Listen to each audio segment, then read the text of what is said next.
नमस्कार दोस्तों। अलाउद्दीन खिलजी की विक्ट्रीज के बाद हम दिल्ली के सुल्तान के चैप्टर पर आगे चलते हैं, लेकिन उसके पहले मैं आपको बता दूं कि नवा एकेडमी पर आप लोग जिस तरह से अपना प्रेम, स्नेह और आपका जो मार्गदर्शन हमें दे रहे हैं, उससे मैं आपका दिल से शुक्रिया अदा करना चाहता हूं। मेरे जो स्टूडेंट्स लगातार मुझसे संपर्क कर रहे हैं, मैं पूरी कोशिश कर रहा हूं उनकी प्रॉब्लम सॉल्व करने की। अब आपको मुझे बताते हुए बेहद खुशी हो रही है कि अब हम टेलीग्राम पर भी हैं। टेलीग्राम पर आप नवा एकेडमी सर्च करके हमसे जुड़ सकते हैं, जिससे हम जो अगला हमारा स्टेप शुरू करने जा रहा है वर्कशीट का, जिसमें आपको प्रिंटेड वर्कशीट मिलेगी। उसमें चैप्टर से रिलेटेड बहुत सारे इंफॉर्मेशन होगी, क्वेश्चंस होंगे, मल्टीपल चॉइस क्वेश्चन होंगे, ब्लैंक स्पेस होंगे, match the column, short answer, long answer, map work भी होगा। तो कुल मिलाकर के आपके लिए एक बहुत बड़ा पैकेज मैं कह सकता हूं सोशल साइंस का नवा एकेडमी लेकर के आ रहा है।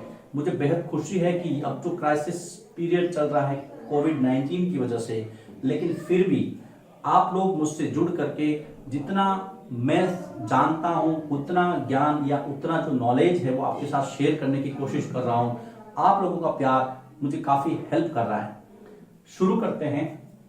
खलजी और तुगलक वंश के अंतर्गत प्रशासन और समेकन, एडमिनिस्ट्रेशन, इस चैप्टर के अंदर केवल खलजियों और तुगलकों का बताया गया है। तो शुरू करने से पहले यहां पर दो चीजें देखिए। किसी भी राज्य को चलाने के लिए, प्रशासन को चलाने के लिए यहां पर आपको लोगों की आवश्यकता होती है, और यहां पर सल्तनत काल के अंदर जितने गुलाम थे, जो योग्य गुलाम थे, उन गुलामों को या तो प्रशासक बनाया गया या सूबेदार बनाया गया। आप देख सकते हैं मोहम्मद गोरी के बाद में ये प्रक्रिया शुरू हुई थी, और इल्तुतमिश ने तो अपने कार्यकाल के अंदर 40 गुलामों का पूरा एक तुर्कान चहलगानी या 40 दल बना रखा था। तो गुलाम जिनको फारसी भाषा में बंदगाह कहते थे, और यहां पर दिल्ली सल्तनत के जितने भी शासक थे वो कहते थे कि भाई ये हमारे लिए जो है पुत्रों से भी बढ़कर हैं। कौन? गुलाम। पुत्रों से भी बढ़कर गुलामों को बताया गया था दिल्ली सल्तनत के अंदर। इन गुलामों को सेवा के लिए खरीदा जाता था। याद रखिए, यहां पर ये टॉपिक दिया हुआ है, इसलिए मैं आपको समझाने की कोशिश कर रहा हूं। इन गुलामों को सेवा के लिए खरीदा जाता था। सबसे पहली बात यह रखना है। उसके पहले आपको ये बताना है कि गुलाम को फारसी में बंदगा कहा जाता था, और सुल्तान इनको पुत्रों से भी बढ़कर मानते थे। इन्हें सेवा के लिए खरीदा जाता था अपने स्वामी के प्रति। जो इनको खरीदते थे, अपने स्वामी के प्रति इनकी अटूट श्रद्धा होती थी। अटूट श्रद्धा होती थी। यहां पर एक इनकी जो हम कह सकते हैं कि जो नकारात्मक बात इनके फेवर में इनके लिए जाती थी, वो ये जाती थी कि जो गुलाम होते थे वो सिर्फ अपने स्वामी के प्रति स्वामी भक्त होते थे, उनके पुत्रों के प्रति इनकी कोई जिम्मेदारी नहीं होती थी। तो ये कह सकते हैं कि शासक के पुत्रों के प्रति, जिन्होंने इनको खरीदा था, शासक के पुत्रों के प्रति ये अधिक निष्ठावान नहीं रहते थे। इसे यही कारण था कि अनेक गुलाम जो है वो आगे जाकर के राजा बन गए थे, अधिक निष्ठावान नहीं रहते थे। तो ये गुलामों के लिए कहा गया है कि वो पुत्रों से भी बढ़कर। छोटा सा टॉपिक दिया हुआ है, बड़ा प्रश्न नहीं बनता है, छोटा सा प्रश्न बन सकता है कि फारसी भाषा में गुलामों के लिए क्या शब्द क्या है कि बंदगा कहा है। राजाओं ने इनको क्या माना है कि पुत्रों से भी बढ़कर के माना है। फिर इनको सेवा के लिए खरीदा जाता था। ये देखिए, ये कीवर्ड यहाँ पर सेवा के लिए इनको खरीदा जाता था। उसके बाद में इनकी जो स्वामी भक्ति है वो सिर्फ अपने स्वामी के प्रति रहती थी। ये अपने उस स्वामी के पुत्रों के प्रति अधिक निष्ठावान नहीं रहते थे। छोटा सा प्रश्न बन सकता है दोस्तों, वो क्या कि सल्तनत काल में गुलामों के लिए किस प्रकार की अवधारणाएं थी। तो आप बता सकते हैं कि इनको प्रशासक या सूबेदार नियुक्त किया जाता था। अब गुलामों के आगे बढ़ते हैं हम इस टॉपिक के अंदर, और ये बताते हैं कि उस समय जो निम्न तबके के जो लोग थे, जिनको समाज के अंदर निम्न प्रकार का दर्जा प्राप्त था, क्या उनको भी सल्तनत काल में, सल्तनत कालीन प्रशासन के अंदर कुछ स्थान प्राप्त था तो वो कौन लोग थे, और अगर ऐसा किया गया तो उससे कौन सा महकमा नाराज हो गया। अब देखिए, खलजी और तुगलक वंश के दौरान निम्न तबके के जो लोग थे, निम्न तबके या वर्ग के, निम्न तबके के जो आश्रित लोग थे, उनको भी साम्राज्य के अंदर अच्छा स्थान दिया गया।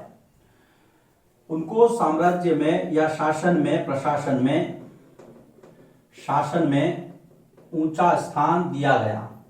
अब ऊंचा स्थान देने से क्या हुआ, जो अमीर वर्ग था, जो अधिकारी वर्ग था पहले से, वो नाराज हो गया।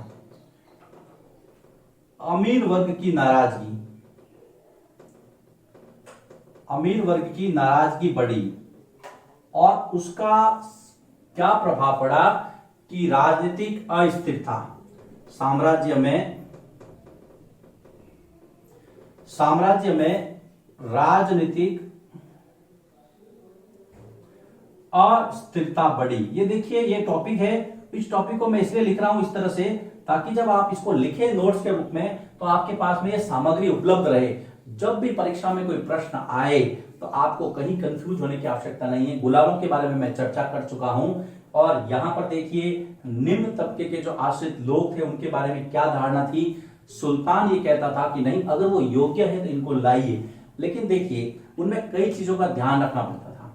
उनको योग्यता के कारण ऊंचा स्थान तो दे दिया, लेकिन जो अमीर वर्ग था वो नाराज हो गया। सल्तनत के अंदर जो दरबारी थे वो नाराज हुए, जिसका सीधा सीधा परिणाम हुआ राजनीतिक अस्थिरता।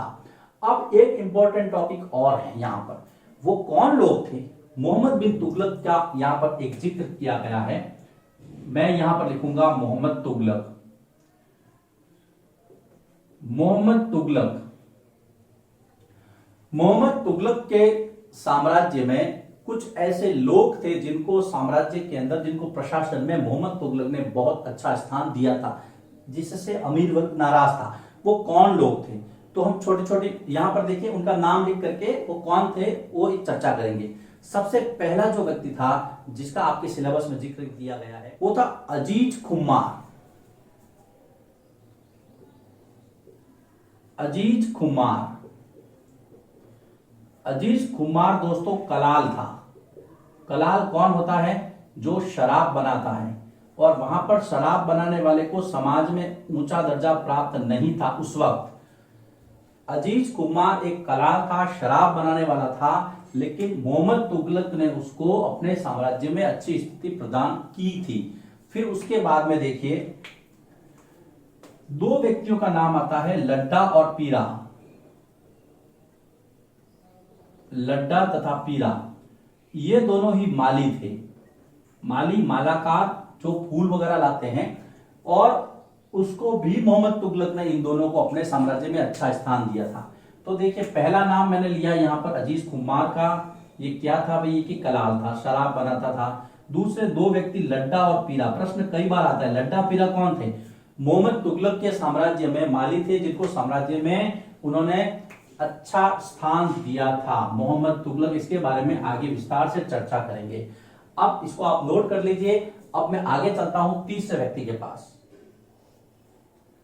तीसरा जो नाम यहां पर आता है वो आता है फिरोज हज्जाम। ये है फिरोज हज्जाम, जो कि नाई था। तो यहां पर देखिए पहला अजीज खुम्मार, फिर लड्डा और पीरा, फिर फिरोज हज्जाम जो कि नाई था। चौथा नाम इसी श्रृंखला में दिया गया है मनखा तब्बाक। मनखा तब्बाक, ये था बावर्ची। बावर्ची होता है खाना बनाने वाला। खाना बनाने वाला बावर्ची, जिसका नाम मनखा तब्बाक, इसको भी मोहम्मद तुगलक ने अपने साम्राज्य में उच्च स्थान प्रदान किया था। इन सब के लिए मोहम्मद तुगलक की बहुत आलोचना भी हुई, और सबसे प्रमुख जो आलोचक था वो था इतिहास का उस समय का जियाउद्दीन बर्नी। इस जियाउद्दीन बर्नी ने इस कार्य के लिए मोहम्मद तुगलक की आलोचना की है, क्योंकि उसने कहा कि राजा को ऐसा नहीं करना चाहिए था। मोहम्मद तुगलक की आलोचना की। तो इस प्रकार से हमें ये सारी चीजें जो है पता रखनी है कि गुलामों के बाद में जो निम्न तबके के आश्रित लोग थे उनको सल्तनत में कैसे स्थान मिला, क्या क्या नाम था उनका। नाम जरूर याद रखें, ब्लैंक स्पेस में मल्टीपल चॉइस में इनके नाम आ सकते हैं। आलोचना करने वाला जियाउद्दीन बर्नी। अब हम इनके प्रशासन की ओर चलते हैं और प्रशासन के अंदर जो इंपॉर्टेंट टर्म है मुक्ति और इक्ता। इक्ता क्या है, मुक्ति क्या है, मुक्ति के काम क्या थे, मुक्ति पर कैसे नियंत्रण रखा गया, इन सब की चर्चा हम आगे करेंगे। यहां पर सल्तनत कालीन प्रशासन के अंदर जो साम्राज्य था उसका विभाजन सूबों में किया गया था और सूबा जो है उसका विभाजन इक्ता प्रणाली में इक्ताओं में किया गया था। इसका मतलब इक्ता क्या था, देखिए इक्ता एक प्रशासनिक इकाई थी। इक्ता एक प्रशासनिक इकाई थी, प्रशासन चलाने की इकाई थी, जहां पर या जिसका नियंत्रण जो है, इक्ता का जो नियंत्रण है या इक्ते के ऊपर इक्तादार होता था। कहीं कहीं इसको मुक्ति भी कहा गया। तो दो शब्द आपको याद रखने हैं, इक्तादार और मुक्ति। इक्तादार और मुक्ति, इक्ता के ऊपर होता था साम्राज्य सूबों में विभाजित था, सूबा इक्ताओं में। इक्ता क्या था, एक प्रशासनिक इकाई थी और यहां पर इसका नियंत्रण इक्तादार या मुक्ति के हाथ में था। प्रश्न क्या बनता है, इंपॉर्टेंट बात क्या है, वो ये है दोस्तों, मुक्ति के क्या काम थे, मुक्ति के कार्य। ये प्रश्न बार बार आता है कि मुक्ति के कार्य बताइए। कुछ नहीं, बहुत आसान है, आपको पॉइंट वाइज चलूंगा मैं, कहीं भी कंफ्यूज होने की आवश्यकता नहीं है। नवो एकेडमी के साथ बने रहिए। सबसे पहला काम, अपने इलाकों में, अपने इलाकों मतलब जो इलाका मुक्ति का इक्ते का है, अपने इलाकों में कानून व्यवस्था, कानून और शांति व्यवस्था बनाए रखना सबसे पहला काम। सबसे पहला काम अपने इलाकों में कानून और शांति व्यवस्था बनाए रखना। दूसरा, सैनिक अभियानों का नेतृत्व करना। सैनिक अभियान यदि होते थे तो सेना का नेतृत्व करता था मुक्ति, अपने इलाके से सेना उपलब्ध करवाना और उसका नेतृत्व करना। तीसरा बहुत इंपॉर्टेंट काम था कर वसूल करना। कहां से कर वसूल करेगा, अपने इलाके से अर्थात अपने इक्ता से, और कर वसूल करके सीधा जमा करवाएगा सम्राट के पास केंद्रीय खजाने में। चौथा काम, मुक्ति का चौथा काम मैं यहां लिखता हूं, वसूल किए गए राजस्व से, रेवेन्यू से सैनिकों को वेतन देना। सैनिकों को वेतन देना, ये चार काम है, कहीं भी आपको कंफ्यूज होने की आवश्यकता नहीं है। देखिए सबसे पहले साम्राज्य सूबों में विभाजित था, सूबा इक्ताओं में। इक्ता किसमें, इक्तादार या मुक्ति के अंदर बटा हुआ था, आपको नोट के रूप में मेंटेन करना। उसके बाद में इंपॉर्टेंट देखिए मुक्ति के काम। मुक्ति क्या काम करते थे, सबसे पहला अपने इलाकों में कानून और शांति व्यवस्था बनाए रखना।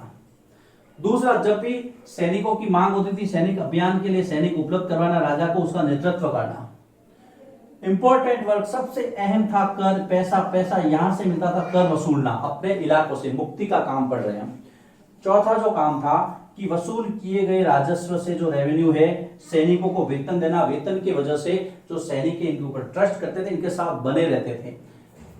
मुक्ति इक्ता क्या है और मुक्ति के काम।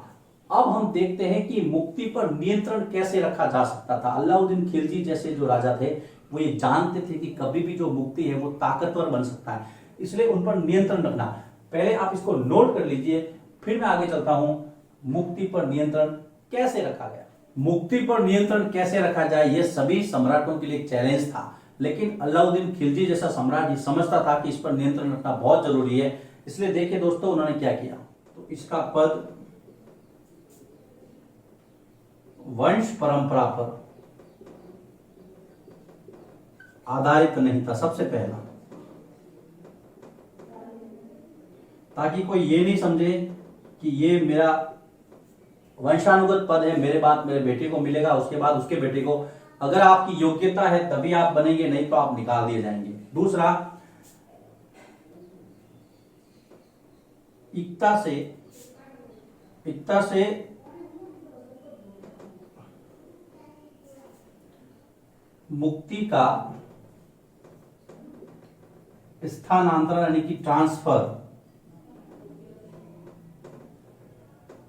किया जा सकता था। पहला क्या था, पद वंशानुगत नहीं था, वंश परंपरा पे आधारित नहीं था, ये वंश परंपरा का पद नहीं था। दूसरा, मुक्ति का जो पोस्ट है वो ट्रांसफरेबल था, उसको आप स्थानांतरण कर सकते थे एक जगह से दूसरी जगह पर, ताकि वो कहीं पर भी अपना प्रभाव ज्यादा नहीं जमा पाए। तीसरा था, इसके लेखों की जांच हो सकती थी, इसके जो अकाउंट्स है उसको चेक किया जा सकता था, उसकी परीक्षण की शक्ति जो है वो सम्राट के पास थी, सुल्तान के पास थी। इक्तादार के लेखा का मतलब अकाउंट्स की जांच की जा सकती थी, जिसको आप कहते हैं ऑडिट करना।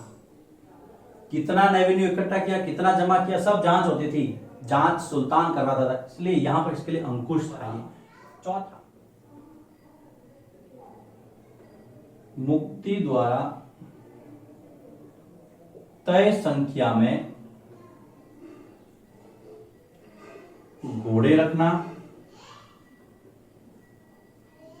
तथा राजस्व वसूली जितनी की है, जितना कर इकट्ठा किया है, जितना पेमेंट उसने इकट्ठा किया है, जितना लोगों से टैक्स लिया है, मुक्ति द्वारा तय संख्या में घोड़े रखना तथा राजस्व वसूली पर सुल्तान नजर रखता था। यह भी नियंत्रण था ताकि मुक्ति ज्यादा ताकतवर नहीं बने और सुल्तान को चैलेंज ना करे। 4 तरीके बताए हैं यहाँ पर, चारों ही लिखने हैं आपको। सीधा सीधा प्रश्न आता है, मुक्ति पर कैसे नियंत्रण रखा जाता था, बहुत आसान है। उसका पद वंश परंपरा वाला नहीं था, उसका स्थानांतरण हो सकता था, उसके लेखों की जांच हो सकती थी, ऑडिट हो सकती थी, ऑडिट कहते हैं लेखा परीक्षण। उसके बाद में वो कितने घोड़े रखेगा, कहां से कितना रेवेन्यू लिया है, उस पर सुल्तान नजर रखेगा। 4 आपको नियंत्रण के तरीके पता रखने हैं जो आपको नोट करने हैं। दोस्तों यहां पर ये टॉपिक खत्म होता है, यहां पर इस वीडियो का भी समापन होता है।